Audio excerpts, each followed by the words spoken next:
We are the ones who don't know what we're fighting for. Give us a gun and send us all off to war. We are the ones who grow up in violent homes. We are the ones who don't know what's right or wrong. I know.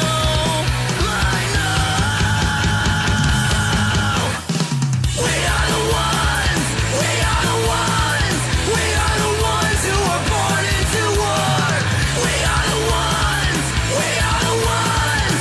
We are the ones who just don't give a fuck no more. No more. We are the ones who don't know why we're losing score. Give them a badge so they could send us to the morgue. We are the ones who are scared to walk out the door. We are the ones who don't know what we're dying for. I know.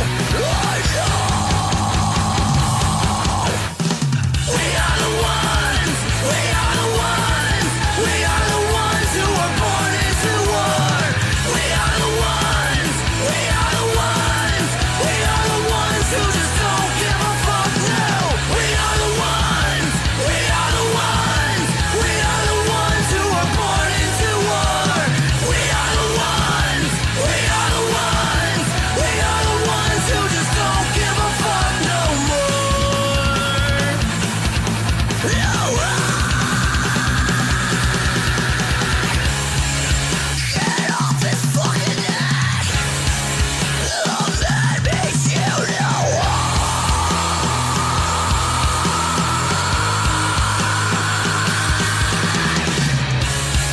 he can't fucking breathe.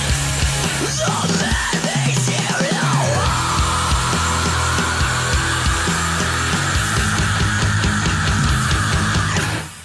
we are the ones. We are the ones. We are the ones who were born into war. We are the ones. We are the ones. We are the ones who just don't give a fuck now. We are the ones. We are the ones. We are the ones who were born into war. We are the ones. We are the ones. We are the ones who just don't give a fuck no more. No.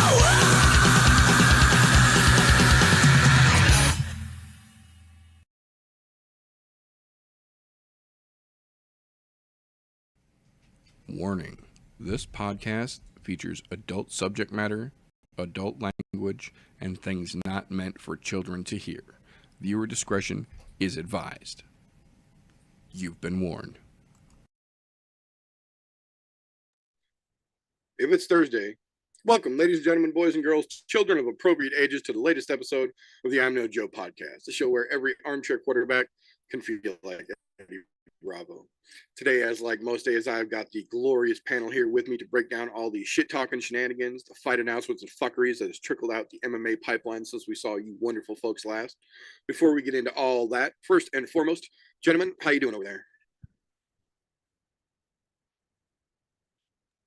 Another lovely day in paradise. It's going to be mid-60s here tomorrow. And we got shit to do. It was 83 here today. God dang. I had Yeah, the that's AC what I running. was I'm like, about what to the say. fuck? Yeah, I want some mid-60s. Missouri I was gonna fucking say. blows. It's always one extreme or the other. It's either going to be cold as shit or hot as fuck. We never get the in-between, whether it's spring or fall. And then we got a shit fucking card this weekend, man. We'll be sweating balls. I'm not enjoying it. Yeah, I fucking hear you for damn sure. But the good news is, we are here. So we will help make all this bullshit just a tiny bit more tolerable for all of you fine folks. I, of course, am the meter. The meter does many things if you are nasty. Welcome to the program. So we are going to kick things off around here the way that we like to, with a little bit of news and recent events, fight announcements, fight cancellations, injuries, things relevant to the fight world that have popped across the news wire since we saw you wonderful folks last. This week, as like many weeks recently we have seen, we do actually have to tie back to last weekend for the news to kick off here. First and foremost, to the surprise of almost no one who has been paying attention, ESPN Plus absolutely shit the bed when it came to the pay-per-view for UFC 313. Literally, I'm not exaggerating, literally dozens of fighters and celebrities and influencers, even people in the UFC, were tweeting and posting on social media through the entire event that they weren't even able to purchase it, that the purchase button on ESPN Plus was broken. Some of them were able to purchase it and it just would never load for them. There was literally, I want to say I saw like 40 different accounts in total of either fighters or fight relevant people who were trying to pay for the fucking pay-per-view last weekend so that they could watch the fights, and it just literally was not a thing that they were ever able to do. ESPN Plus has said that there was an issue on the server side that they are getting resolved immediately, but they said the same fucking thing during the circus that Mike Tyson was involved in a while back, and that obviously didn't help anything go on. You know, even though that was Netflix, it's all still the same trunk root of bullshit. We'll see if anything actually changes, considering that the UFC is literally about to enter their broadcast rights deal negotiations period, and ESPN Plus and ESPN are who they go with right now. This does not look good for their future, to say the fucking very least. But we'll see how that actually shakes out as we get a little closer to that time as well. That being said, when we actually get to the card last weekend, or we were getting ready to get to the card, I should say, before the fights even started, we lost 2 fucking matches from the pay-per-view. Luckily, and ironically enough, it was both of the last-minute additions to the card. John Castaneda versus Chris Gutierrez was out because John Castaneda got sick day of the broadcast. And then Curtis Blades versus Rizip Kuniev got scrapped morning of because Curtis Blades got sick the morning of the fights. So both of those were scrapped. Obviously, were not replaced last minute, so the pay-per-view did roll on, but just another example of that whole fucking card being plagued by nonsense. It makes you wonder if those guys were eating the UFC prepared foods, and if they both got sick from the prepared foods that the UFC was providing.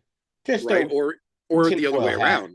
Or the other way around, or if everyone else who had no fucking issues out of the 23 other people or whatever it was were eating the UFC food, and those 2, being the assholes that they were, went out and got their own fucking food and then got sick from it. That could be. I'm just putting my tinfoil hat on there for a second, because, you know.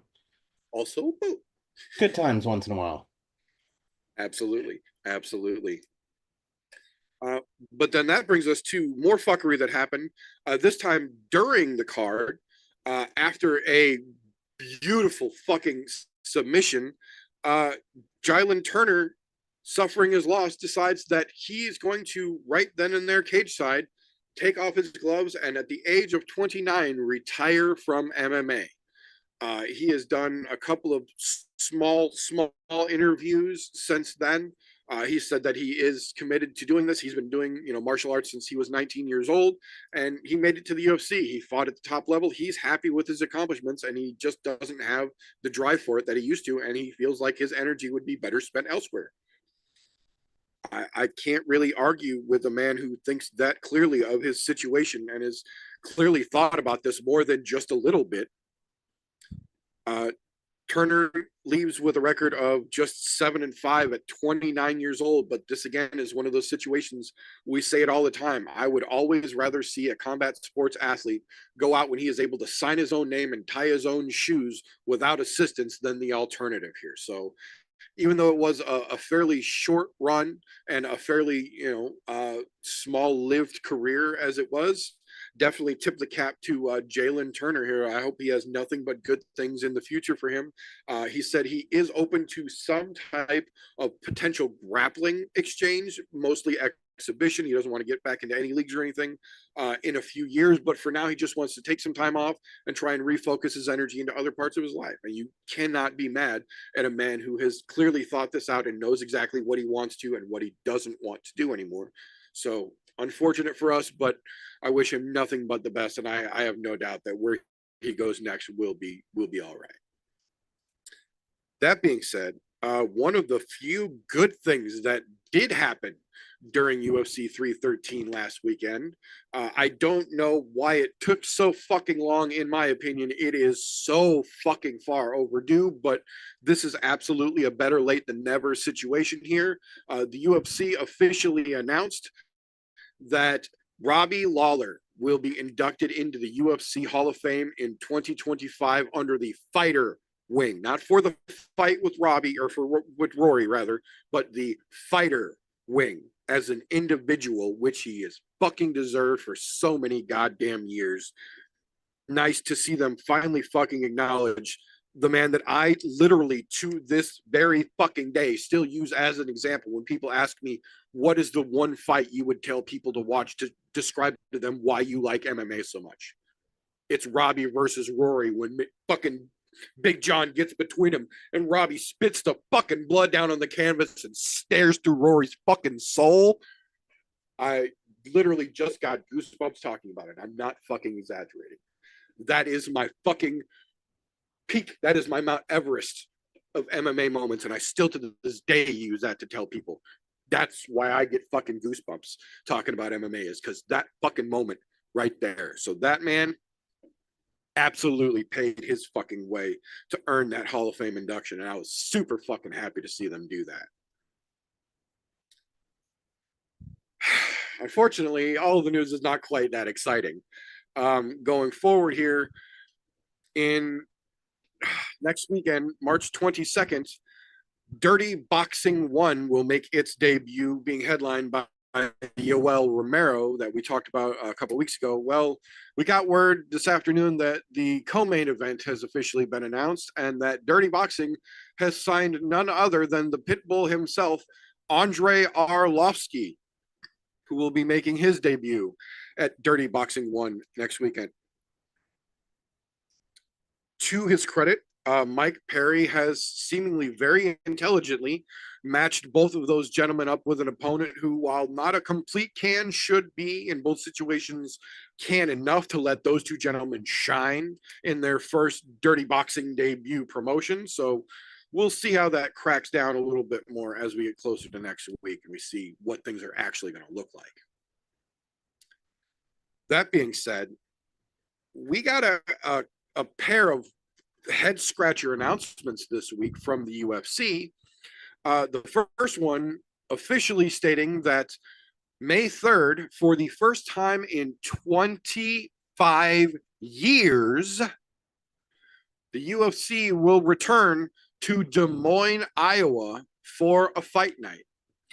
And if you know the UFC, they generally don't do anything other than Apex cards half-assed. So they also gave us part of the announcement for that Des Moines card, officially speaking here. The big three that we got, Bo Nickel versus Rainier the Ritter. That's going to be a fucking spectacular match, in my opinion. The main event will be Davison Figueiredo versus Corey Sandhagen.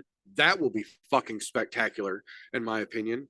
And then the head scratcher moment, when the UFC announced that a pair of gentlemen who were no longer fighting with the UFC as of a week ago have both been re-signed to indeterminate amount of fight contracts, specifically so they can fight on this Iowa card in their backyard, being Mason Jones versus Jeremy Stevens.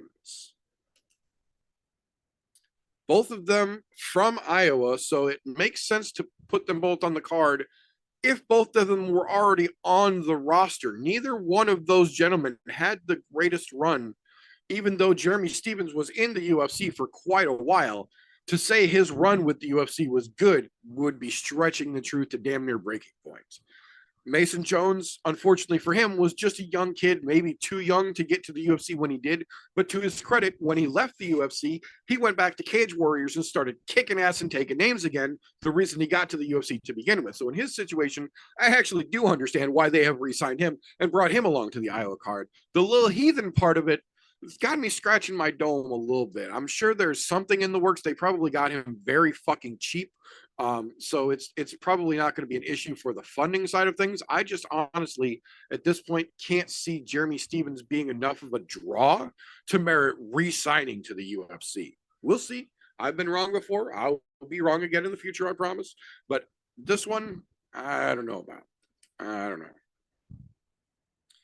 know. Coming up the week after UFC Des Moines, May 10th will be the first event for the PFL European tournament season, taking place in Belfast, Ireland, and they have officially announced yesterday it will be headlined by none other than hometown boy Paul Hughes taking on Bruno Miranda. Bruno Miranda being the one to knock out Patricio Pitbull just before he left the PFL to come over to the UFC. Paul Hughes obviously being one of the biggest stars in the PFL, having the arguable fucking decision match against the other Nurmagomedov over there in a great fucking match between the two of them.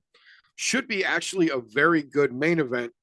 Hopefully they build a decent card around it. We'll see. That being said, BKFC, for maybe the first time since they officially founded, have made a signing that I actually think will genuinely be good for both the athlete and BKFC organization as a whole.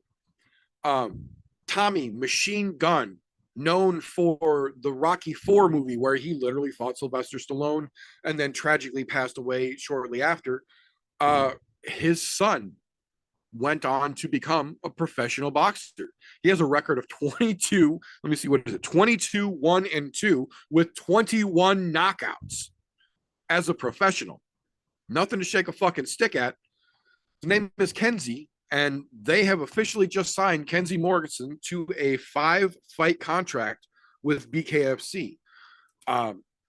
This, for all intents and purposes, is what they were trying to do when they signed Austin Trout. Austin Trout is just well past his fucking prime.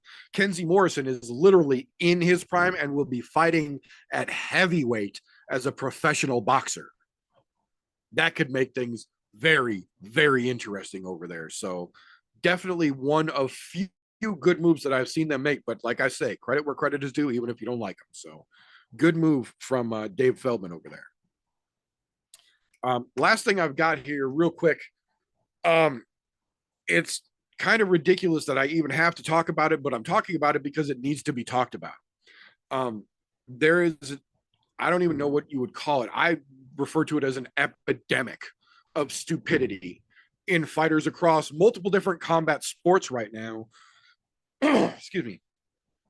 Fueled very much so by Lorenzo fucking Hunt of the BKFC himself, but there are several others involved in it, where it comes to a face-off before the fight, whether it's the official face-off or it's the ceremonial weigh-off face-off, or excuse me, ceremonial weigh-in face-offs, whatever the case may be, you get face-to-face with your opponent, and then instead of jabber-jawing back and forth or mean-mugging or whatever, they literally take a piece of food and slap their opponent, knowing damn well there's going to be 85 security guards come rushing in, separate the two, and then the face-off is going to be done at that point. For the first time that I am aware of, an athletic commission has finally fucking done something, and something relevant at that, to try to put a fucking halt to this. A couple weeks ago, Chris Eubanks Jr. and Conor Benn were having a face-off. For those of you not aware, in the boxing world, Conor Benn faced a 2-year suspension for a series of prohibited substances that he claimed he got into his system from eating contaminated eggs. He was later cleared of those charges, but the egg thing stood out to everyone that heard it. So Chris Eubanks Jr., being the smartass that he is apparently, when he had his face-off with Conor Benn, slapped him in the face with an egg, thinking it would be funny. The Athletic Commission has officially fined him $130,000 for the egg slap, and said any subsequent follow-ups will result in greater punishments. Now, clearly, this gentleman is not a brain surgeon as he's in boxing. And then literally just this afternoon, on the set of an interview on television, they had to be separated again because they almost got into a fist fight on the set of a show, doing an interview talking about the fist fight they're going to be getting into professionally in a couple of weeks. So clearly restraint is not the better of this gentleman's strong suits. But the fact that the athletic commission slapped him with a $130,000 fine and said it will get worse from here. I'm waiting to see if they're going to do anything about today's incident, but finally someone is starting to fucking do something about this. This, in my opinion, is almost as bad as fucking weight bullying at this point, because there are too many fucking athletes who cut too much fucking weight to get down to a spot where they can literally blow back up before the fight and take advantage of that. It's just as bad, in my opinion, as assholes in a face-off slapping their opponent with some kind of fucking food thinking it's going to be cute. It's unfucking professional. Let's fucking stop it. Hopefully $130,000 out of Eubank's pocket will put at least a fucking second thought in the back of his head going forward. But I'm just happy that someone is actually fucking doing something about this from an athletic commission point of view, more than just people like me bitching about it to a camera. That being said, that is what I have got for this week. Either one of you gentlemen have anything I might have missed? Nothing worth talking about. Only thing I wanted to say, if anybody's seen what BJ Penn has been posting online, it's sad, man, and worried for the guy, and hope somebody close to him and show him some love and get the man some help. I hadn't seen it, but based on his past, I'm just hoping he's got somebody close to him that's going to try and look out for him. So, well, I know you always have heard a lot of the conspiracy. He thinks that some government people have done something to get rid of his mom, right? And the woman that he's living with now is an impersonator trying to steal everything from him. It's not really his mom, and he's afraid he's going to do something to hurt her. So, yeah, just really praying for the guy at this point. Somebody helps him out. to paraphrase Dog the Bounty Hunter, lay off the ice, brah. That sucks. That sucks. You never like to hear shit like that. But that sucks. But that being said, that is what we've got for news this week. So that will bring us to the point in the show where if you've been watching combat sports as long as some of us have been watching combat sports, you pretty much know what you like to watch, when it comes on, and how you watch it. And you start to develop a set of metaphorical blinders, if you will, start to lose the punchy, kicky forest for the trees. Luckily for us here on the show, we've got ourselves a young person out there diligently and delicately fingering the pulse of the MMA world to help keep us abreast of all the names that are going to be names before they are names in a little segment that we call Slows, Cans, and Contenders. Appreciate you, brother. So, I mean, I just dropped a little bit of shitty news, but, you know, just wanted to touch on it. Dude, we grew up watching. It's rough. But things don't get better with this weekend. You just be honest. You throw the majority of this card in the shitter. There's very little, in my opinion, to, like, say, oh, this is going to be good, you know, but there were, oh, man. Evan Elder was one I was looking forward to, and then he fell off. I think I heard that. Evan Elder versus Markel Medeiros, that fell off. I think it was Evan fucking got hurt or something like that, had to pull out. That's rough. Yeah, that was going to be one of those very few fights that I was looking forward to. Shit that I'll definitely tell you, thrown in the trash. Injaquani versus Dos Santos. That fight's definitely going to be a rough one, in my opinion. You got, what's his name? Salsa Boy, Waldo Cortez Acosta versus fucking Ryan Spann. Spann going up to heavyweight. Oh, yeah, I'm not interested in this whatsoever. I mean, like, Spann, kind of a good business decision, I guess, right? You've been getting your ass beat. Let me go up to heavyweight. Win a few fights there. You're going to be in the top 10 because there's just nobody in the fucking division. So I get it. I get it. You try to play the numbers game, but it's going to be a pretty shitty fight to witness there. And you got Alex Hernandez there versus Kurt Hollabaugh. This is another one. It's two guys that just absolutely suck. You shouldn't be in the UFC. They're probably just going to be hugging each other for 3 rounds, and it's going to be a horrible sight to witness. You could throw the Nunez and Cachoeira fight in there.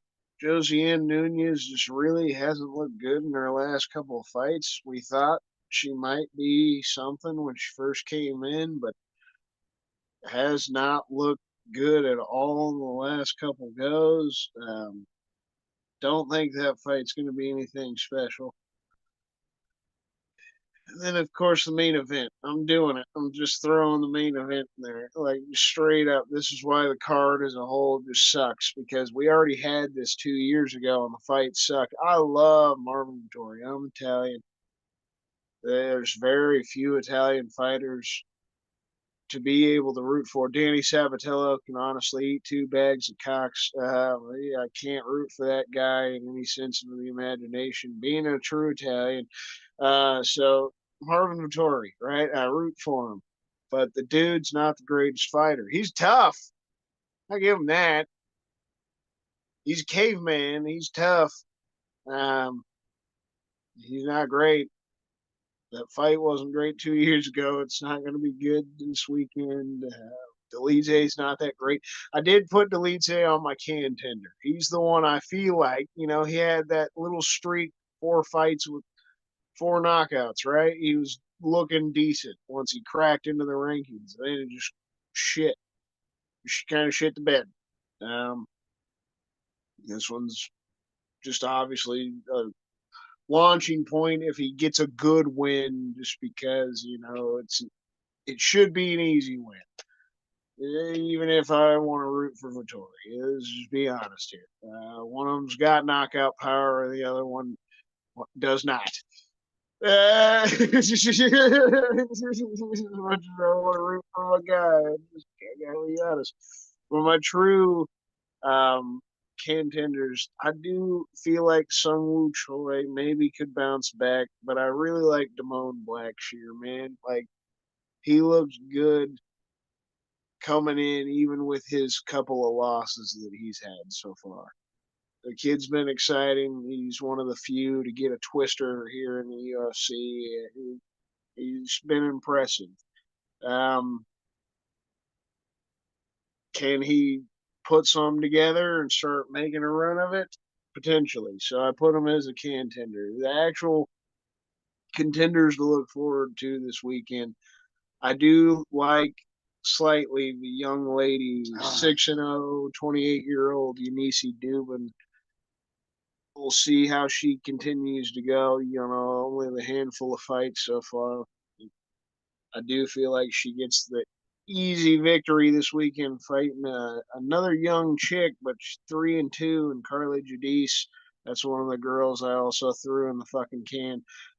So it should be an easy one there for Dubin. Maybe Stephanie Luciano, 25 years old, 6-1-1. It's another young lady, fucking just a handful of fights here, but coming in against Sam Hughes, who's 9-6, fucking in her 30s at this point, on the back end of the career. So maybe this young lady comes in, looks decent as well. I had to give some shining lights. So the couple ladies there, we might see some decent performances out of. I was looking forward to Evan Elder, Markel Medeiros. Heard on a fucking podcast this past week that that's not going to happen. That blows. Josias Musasa. I do like this kid. 8-0, 7 finishes by knockout, but he won a split decision on the Contender Series to get his ass in there. And it's something we've been talking about a lot recently, and I'll be talking about it again this summer once we get back to it. The motherfuckers that win by decision don't deserve a contract in the UFC. You don't need to give everybody a contract because they get a win, and Dana's been giving people chances that lose. All right, so I'll keep reiterating that. But the fact that Musasa still, before he got to the Contender Series, had finished every fight, maybe he just had the nerves, right? Like but you're at the Apex, man. You don't have a crowd there. Yeah, this is a different situation. I don't know. We'll see how it goes, but like I said, a few shining lights that I can give. The only other shining light that I feel like I could give, because I don't necessarily think the Andre Lima and Daniel Barres fight is considered a contender fight to me. And Lima, his biggest moment was his debut, just getting bit since he's been in the UFC so far. So even though the kid's got some potential, 10-0, 26 years old, handful of finishes by knockout, he hasn't been getting those knockouts in the UFC. So I didn't want to put Andre Lima in there as a contender. It's tough. There's not a lot, man. 23-year-old Kevin Vallejos. That's probably the one and only other true contender I would shout out here. 23-year-old with a 14-1 record. Won by first round knockout last September on the Contender Series. So that's that situation you want to fucking see. His only loss in his career was to Gian Silva in his first go on the Contender Series. So he won on his second go of the Contender Series by knockout. Kid's got 10 knockouts in his career out of those 14 wins. So really fucking young, and only lost to Gian Silva. They're coming in against Sung Woo Choi, so that's going to be potentially one of the fun fights. Maybe. If there is any. Like, there's very few. I do like I said, the Damone Blackshear, man. The Sung Woo Choi Kevin Vallejo fight might be good. You can only hope that flyweight fight between Lima and Barres is good. Yeah, I'm looking forward to Josiah Musasa, those couple of young ladies, and Dubin and Luciano. Other than that, it's a rough go, man. It's a real rough go. You can hope that the light heavyweights, because they're two young guys, would be good, and Brinson Ribeiro and DR and Nurgaze. Man, some of those names, they're hard to fucking pronounce, right? But that kid's undefeated, 10-0, 27-year-old. Even if it's hard to pronounce his name. The other kid's 28. It's going to be rough, though. It's going to be rough. I don't think either one of you boys are going to have much objection or be able to say much different. Yeah, so throw it on to TJ and just give you a few minutes to shit on it with me, brother.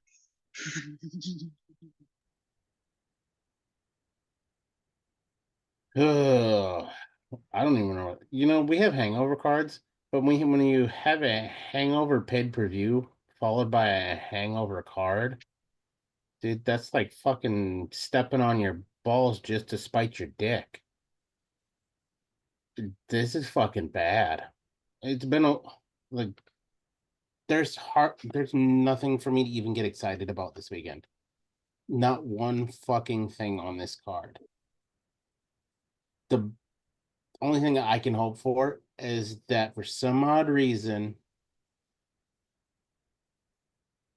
the Apex somehow falls apart before Saturday. A random earthquake strictly in the Apex just takes the fucking thing to the ground and they have to cancel the card because of Mother Nature. That would be the best that we can hope for. I think I harped on this, what was it, 2 weeks ago? These cards that we don't need televised, or that they should be putting on YouTube. Put this shit on YouTube. This one is a YouTube card. Period. Okay, I'll be nice here and say maybe the last 4 fights.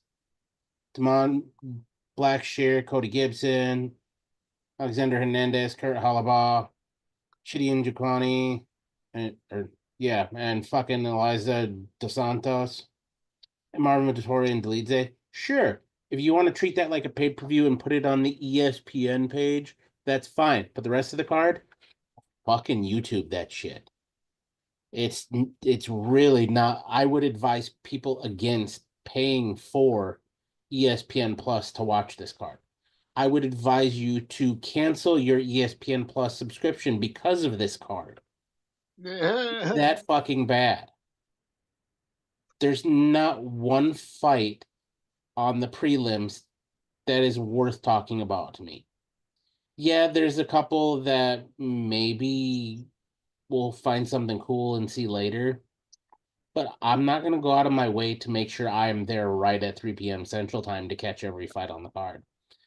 I'll be lucky if I tune in when the main card starts at fucking 6 o'clock. I might not start watching until the fucking People's co-main event. Because, well, to be honest, congrats to Damon Blackshear on getting a twister. That's the only exciting thing that dude's done in his fucking career. This is just a fucking ugly card overall. But there's one you did not harp on enough for me, and that is the premier prelim. Fuck the both of those guys. Waldes, Cortez Acosta, and fucking Ryan Spann. Fuck them both.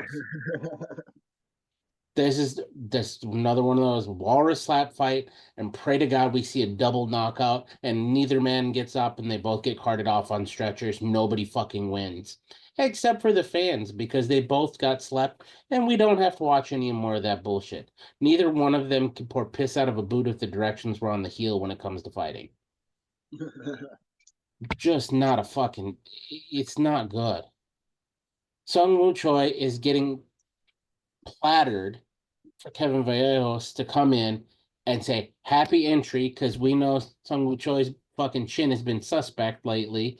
He's been killed twice in his last 3 fucking fights. I mean, they're just giving. Oh, we're give you a name of somebody who's been around for a while. If you can't beat this dude, you don't belong here. It's just a fucking ugly card. Fuck Marvin Vittori.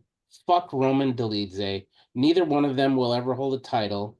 Dude, we're never going to see a fucking. Oh, God. I don't know how. Look, man. I'll say this, Christian. I love you, brother. I really do.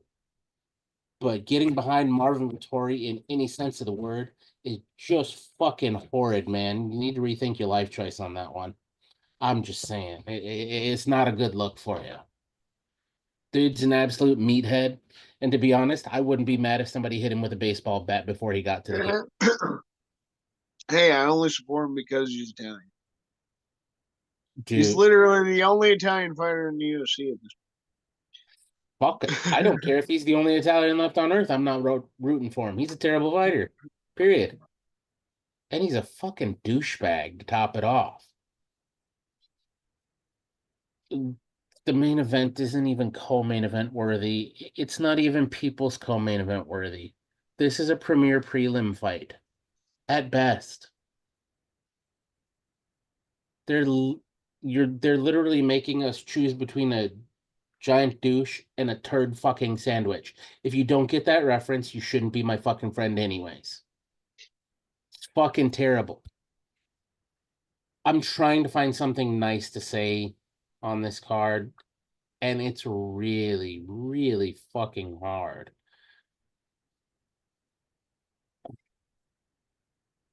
I guess I can say I'm slightly inquisitive to see how Su Young Yu is going to do, because he's coming in pretty highly touted.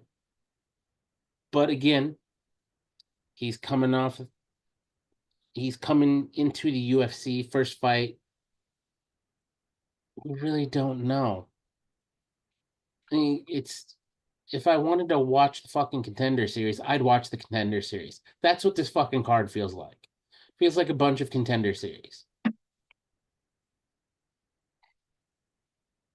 Lima, hopefully he gets bit again, so he gets another tattoo. I really have nothing nice to say about this card. You know how your parents always told you if you don't have anything nice to say, don't say anything at all? I'm done fucking talking. Don't worry, I got you covered here. The nice thing that we can say about this card is that somehow the UFC has managed to put not one, not two, but 3 ladies fights on the card following International Women's Day. That's the good thing we can say about this card. Other than that, there's a reason I titled this episode what I did. This literally is the beginning of a 4-week back-to-back UFC Hangover card marathon.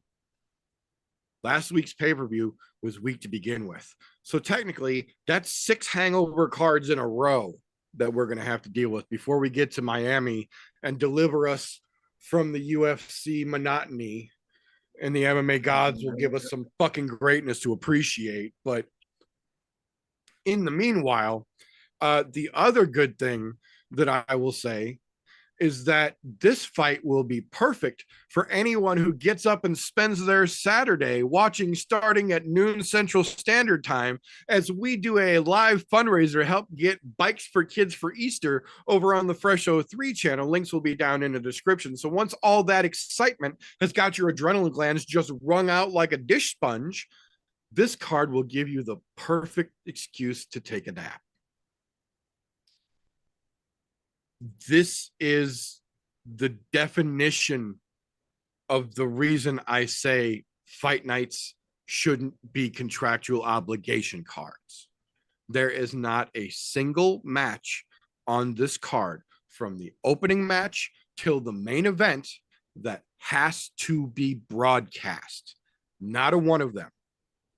These could absolutely, top to bottom, all fights on this card be a YouTube exclusive or a Facebook fucking broadcast. There is 0 reasons anyone should have to pay any money to watch any fight that is taking place on the UFC card Saturday.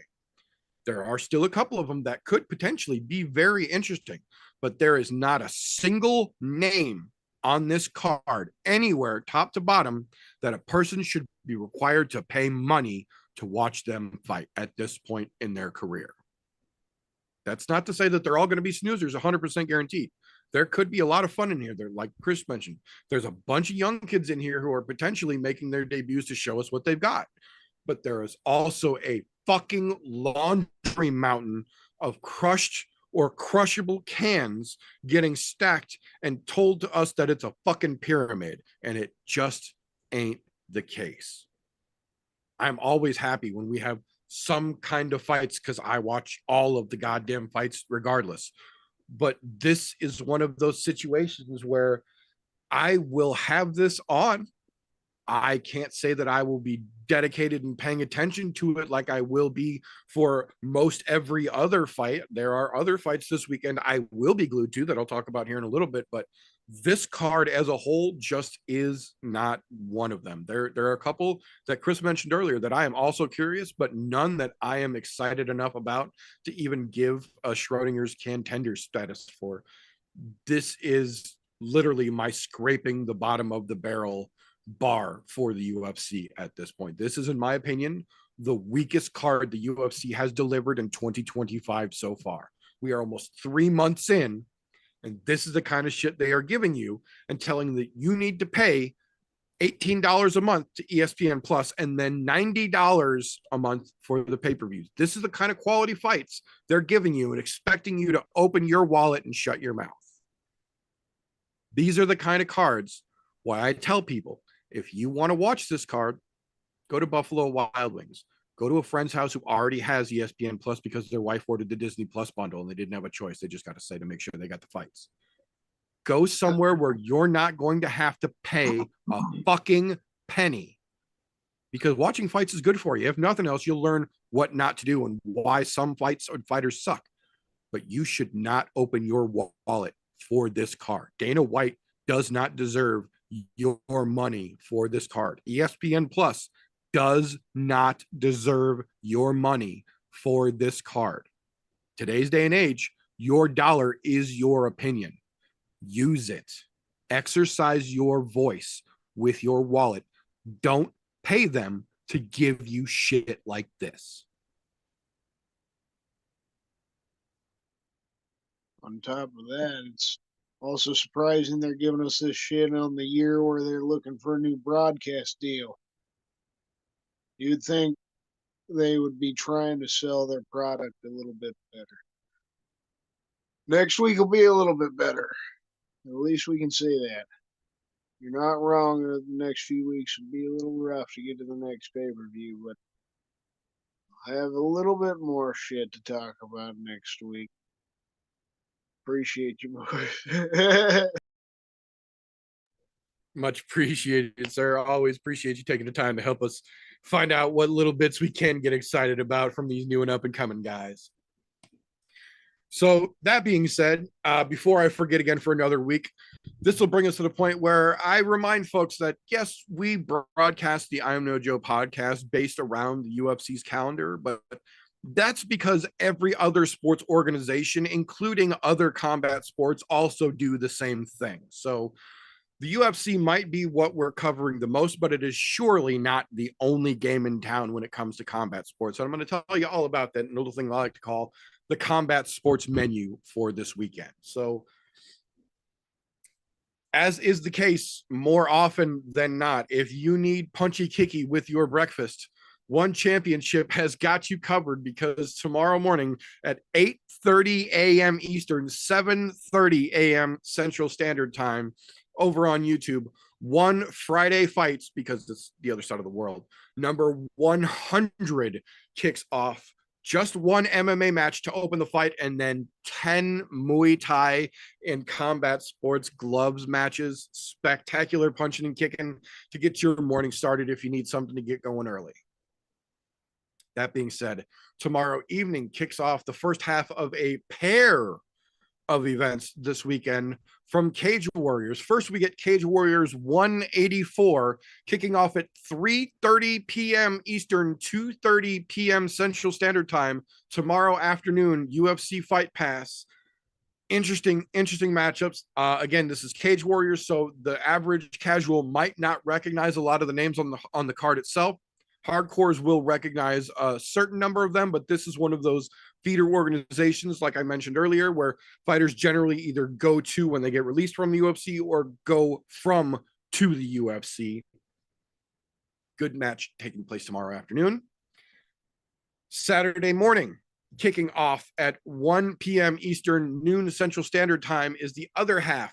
Cage Warriors 185. This one, again, of course, because it's Cage Warriors, is on Fight Pass.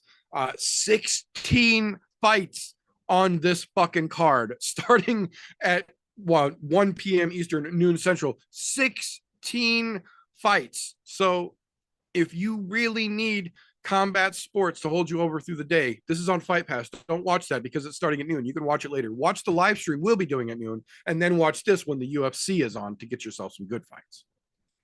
That being said, kicking off 4 p.m. Eastern, 3 p.m. Central Standard Time, Saturday afternoon, will be UFC Vegas 104 Fight Night Vittori versus Dolidze 2, the rematch that absolutely no one needed, wanted, or is going to be happy about, kicks off. That being said, there's combat sports all weekend, so you don't just have to watch what the UFC is bringing you. That being said, that'll bring us to the point here where one segment on the show does require its own individual disclaimer, if you will.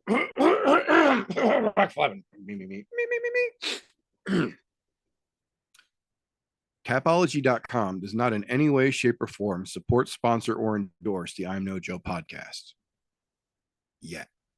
That being said, Tapology.com does let you go on their site, create a free account, and make fantasy-style MMA picks like we do here on the show. Hell, they even let you make groups. So we made one. We call it ImNoBookie, all one word, or group 965. Whichever way you need to find it, the group is open to the public. You are encouraged and welcome to make yourself an account, join the group, and let us know who the hell you are so we can hold your picks accountable with our picks in the segment we call Tapology with TJ.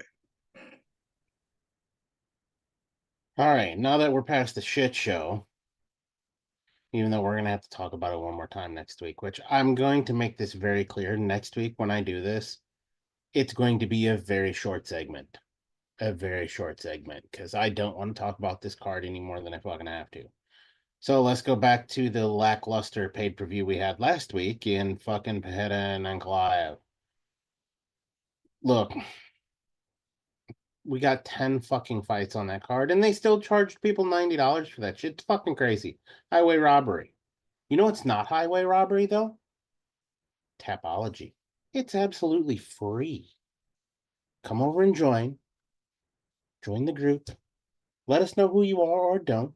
If you let us know who you are, we'll tell you when you do good. You'll get a good old attaboy or attagirl or add a thing or cat or whatever the fuck it is you decide to identify as. We don't care.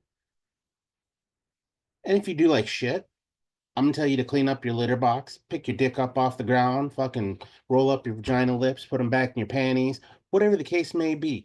Pull out your fucking tail if you need be. Whatever it is that floats your boat. Oh, it's Group 965. ImNoBookie. I know you guys like free shit, otherwise you wouldn't be watching. So let's get into this here. It was a rough week for us as a whole. It did not turn out great. I'll put it that way. There was a fight at the bottom over who was going to decide to trip over their dick the hardest. It was a close fought fight. Vinny came out on top by 10 points, coming under meter by 10 fucking points, tripping over his dick. Slammed on the brakes. He's like, "Oh, you're gonna stomp on your dick? Oh yeah, well I'm gonna run mine over with a lawnmower just to prove you wrong." It was an ugly week as a whole, though. To be fair, the group did do on average over 50% on the picks. So as a whole, group did really well. It was just a bit of a fucking rough week for everybody, even myself. And I'm going to pat myself on the back here as I did take top spot over there.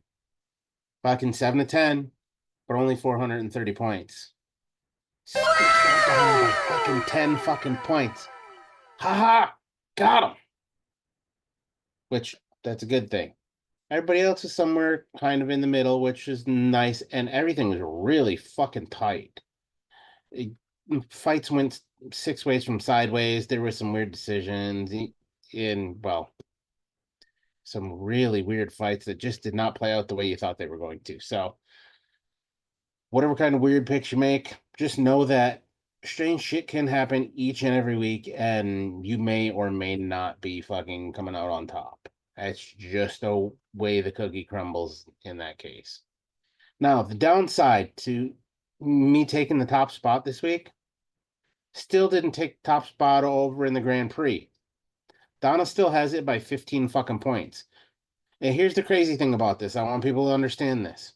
Just because you don't get as many picks right doesn't mean you can't come in first. She's got 12 of 20 picks correct so far. I have 13 of 20 so far. So I'm betting just above 500, which, to be honest, is fucking terrible.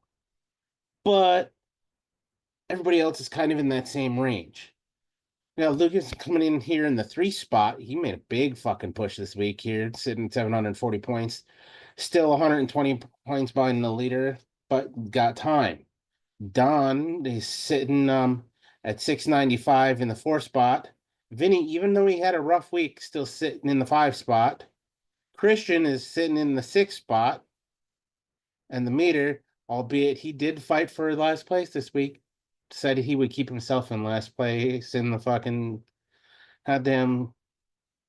But you know what? There is time. There is time.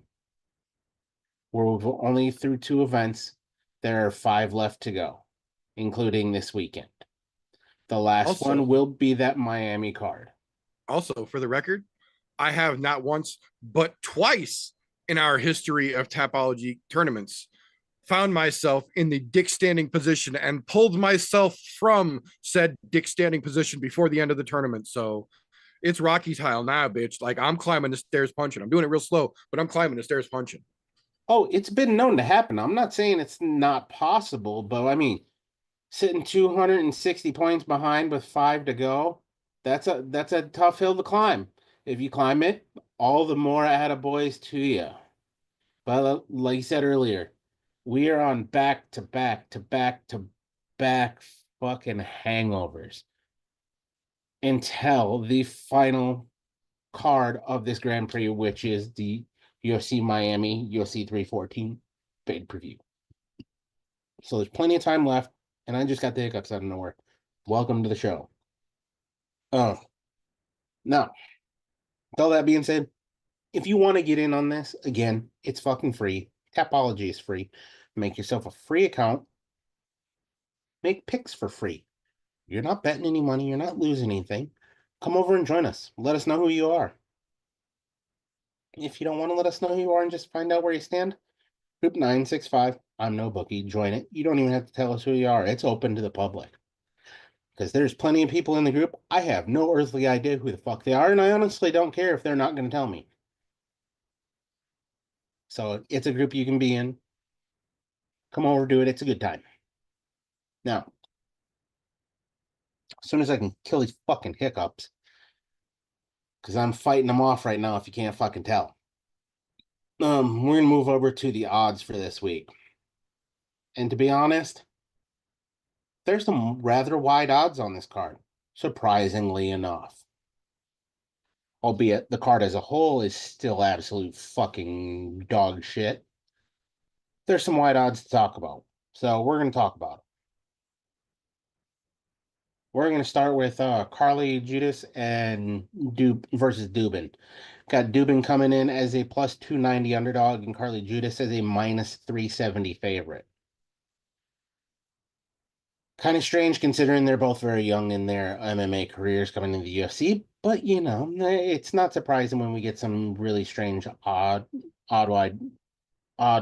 wider odds with newer fighters because they're not sure what's going to happen.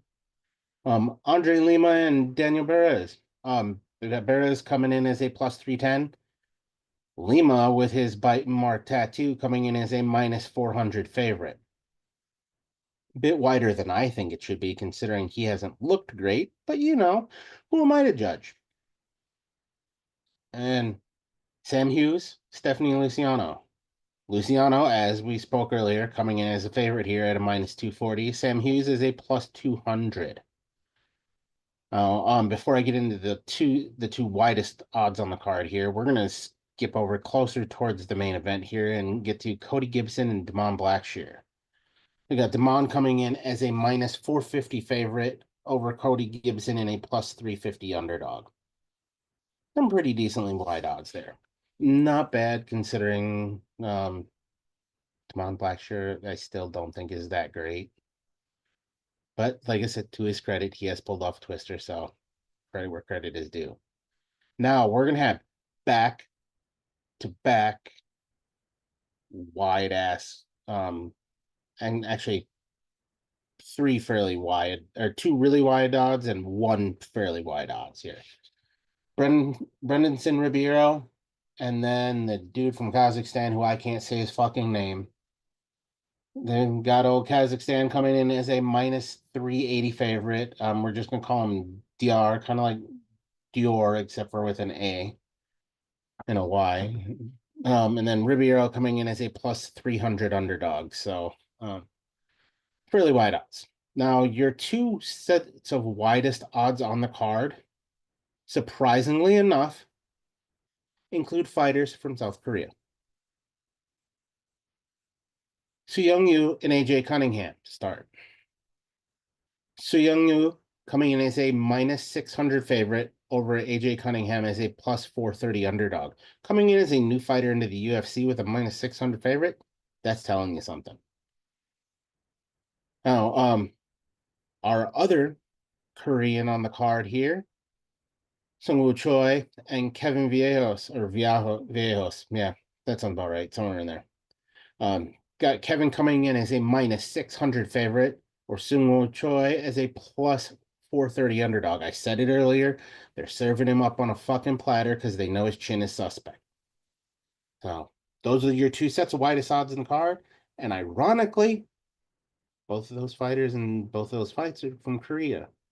One just happens to be the underdog, where one is the favorite. Now, for the co-main and main, we'll call it co-main. Yeah.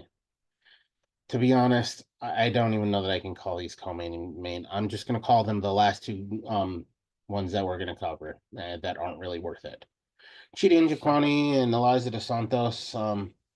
Got Dos Santos coming in as a minus 210 favorite over Njokuani as a plus 175 favorite. Or 175 underdog. Jesus fucking Christ. See, it's so fucking bad, it's making me bad. This is crazy. Now, the worst of them all is the fucking main event. And Marvin Vettori coming in as a minus 155 favorite over Roman Dolidze and a plus 130 underdog. Who gives a shit? Fuck them both.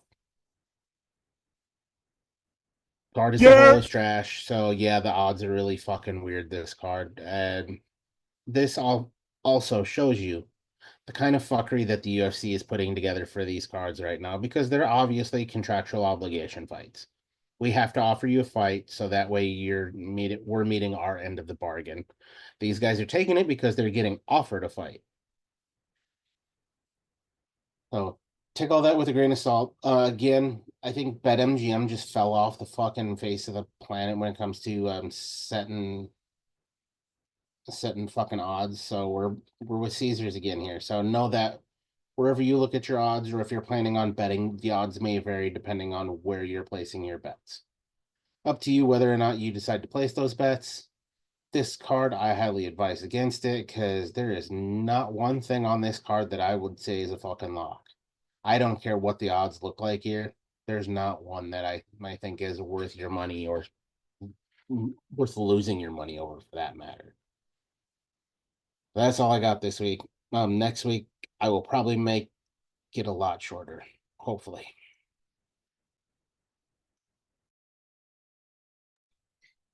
Thank you very much, sir. Much appreciated.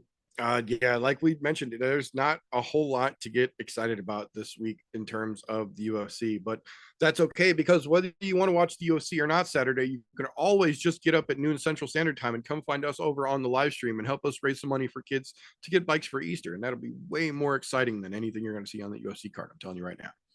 That being said, that is all we have got for this, for this particular episode here.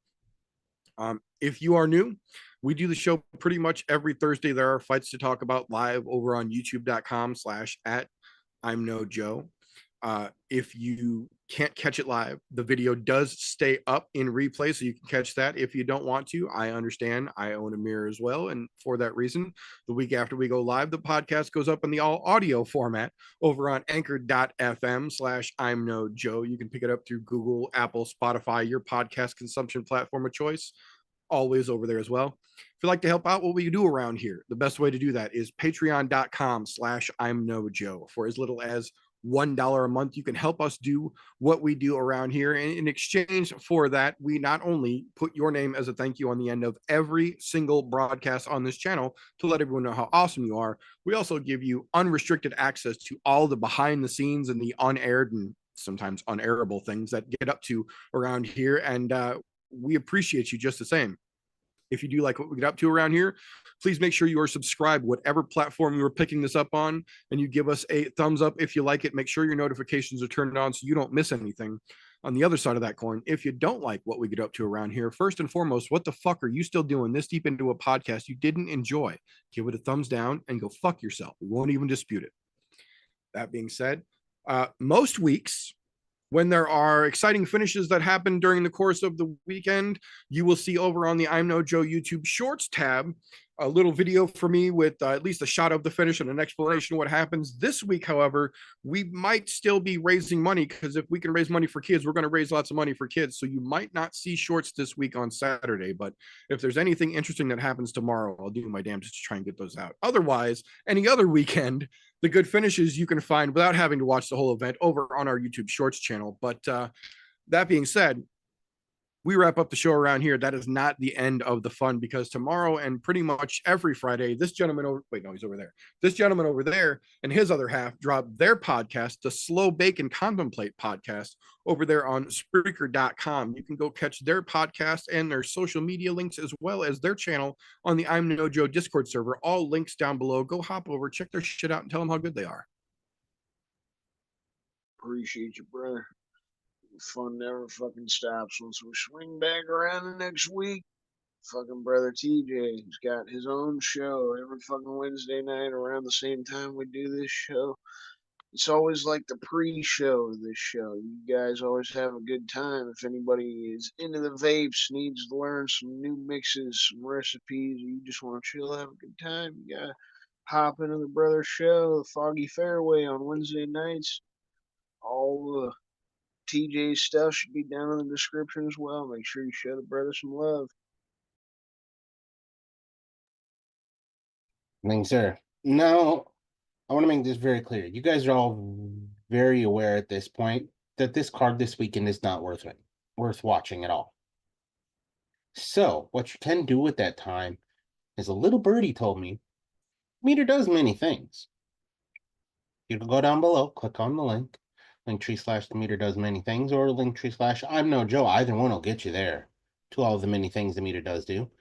That will cover your ass for the useless fucking weekend that the UFC has so graciously provided us with.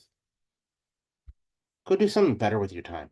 Go watch the things that the Meter does do. Because this week, it's not worth your time to provide any sort of viewing or money to the UFC. They do not deserve it feeding you shit like this. Period. Thank you very much, sir. Much appreciated. Yeah, if you are into the devil's lettuce and all the shenaniganry that goes along with that, my uploads over on my main channel go on the 1st and the 15th, and that will be this weekend. So after our live stream is done Saturday, because it drops in the afternoon, you can hop over there and check out the premiere of a brand new video this weekend over on my other channel if you're interested in that. But make sure you check out the live stream Saturday to help us raise money for kids first. That's the most important. Everything else is secondary, including this. Make it to the live stream. Help us raise money for kids. It's a good fucking cause. That being said, that is all we've got for this particular episode. So until next time, boys and girls, remember, don't let ignorance stop you. You can root for anything.